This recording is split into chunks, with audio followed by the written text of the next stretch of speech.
एक समुद्र तट के किनारे एक टिटिहरी और टिटिहरा का जोड़ा रहता था। अंडे देने से पहले टिटिहरी ने अपने पति से कहा, हमें किसी सुरक्षित जगह की तलाश करनी चाहिए।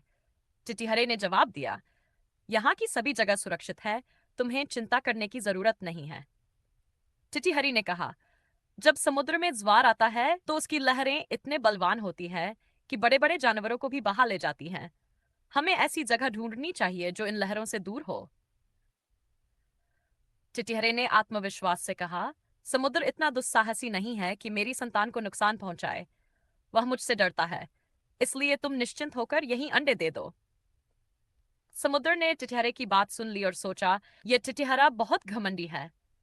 आकाश की ओर टांगे करके भी ये इसलिए सोता है कि गिरते हुए आकाश को थाम लेगा। इसके अभिमान को तोड़ना चाहिए। यह सोचकर उसने ज्वार आने पर टिटिहरी के अंडों को बहा दिया। अगले दिन जब टिटिहरी आई और उसने अंडों को गायब पाया, तो वह रोती बिलखती टिटिहरे से बोली, मैंने पहले ही कहा था कि समुद्र की लहरें हमारे अंडे बहा ले जाएंगी, लेकिन तुमने मेरे शब्दों पर ध्यान नहीं दिया। अपने प्रियजनों की बात न मानने वाले की हमेशा दुर्गति होती है। इसके अलावा बुद्धिमान वही होता है जो पहले से संकट की आशंका कर उसकी तैयारी कर ले। जो होगा देखा जाएगा कहने वाले जल्द ही नष्ट हो जाते हैं। टिटिहरे ने जवाब दिया, मैं ऐसा मूर्ख नहीं हूं जो कुछ नहीं करेगा। मेरी शक्ति देखो, मैं अपनी चोंच से समुद्र को सुखा दूंगा। टिटिहरी ने समझाने की कोशिश की, समुद्र से बैर करना ठीक नहीं है। हमारी शक्ति को देखते हुए हमें ऐसे निर्णय लेने चाहिए, नहीं तो हम पतंगे की तरह खुद को आग में झोंक देंगे। टिटिहरा फिर भी अपनी जिद पर अड़ा रहा। उसने कहा कि वह समुद्र को अपनी चोंच से खाली कर देगा। तब टिटिहरी ने कहा, अगर तुमने सच में समुद्र को सुखाने का फैसला कर लिया है तो अन्य पक्षियों की भी मदद ले लो। कभी कभी छोटे जीव मिलकर बड़े जीव को हरा देते हैं, जैसे चिड़िया, कठफोड़वा और मेंढक ने मिलकर हाथी को हराया था। टिटिहरे ने कहा, ठीक है, मैं दूसरे पक्षियों की मदद से समुद्र को सुखाने का प्रयास करूंगा।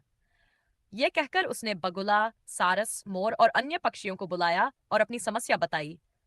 पक्षियों ने कहा, हमारी शक्ति तो कम है, लेकिन हमारे मित्र गरुड़ जरूर हमारी मदद कर सकते हैं। सभी पक्षी गरुड़ के पास गए और अपनी पीड़ा सुनाई।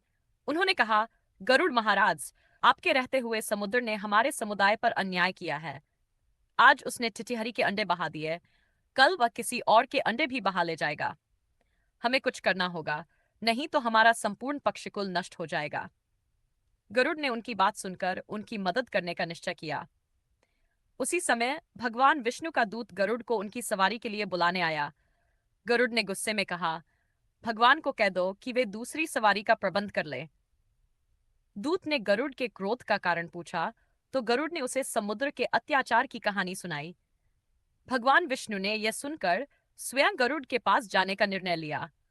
वहां पहुंचकर गरुड़ ने कहा, भगवान, आपके आश्रय में समुद्र ने हमारे पक्षिकुल के अंडे बहा दिए और मेरा अपमान किया है। मैं उससे बदला लेना चाहता हूं। भगवान विष्णु ने कहा, गरुड़, तुम्हारा क्रोध उचित है। समुद्र को ऐसा नहीं करना चाहिए था। चलो, मैं अभी समुद्र से अंडे वापस दिलवाता हूँ। उसके बाद हमें अमरावती जाना है। भगवान विष्णु ने अपने धनुष पर आग्नेय बाण चढ़ाकर समुद्र से कहा, दुष्ट समुद्र, अभी के अभी अंडे वापस कर, नहीं तो मैं तुझे सुखा दूंगा। भगवान विष्णु के भय से समुद्र ने तुरंत अंडे वापस कर दिए और टिटिहरी को उसके अंडे मिल गए। दोस्तों, इस वीडियो से क्या सीख मिली कमेंट में बताएं। चैनल को सब्सक्राइब करें।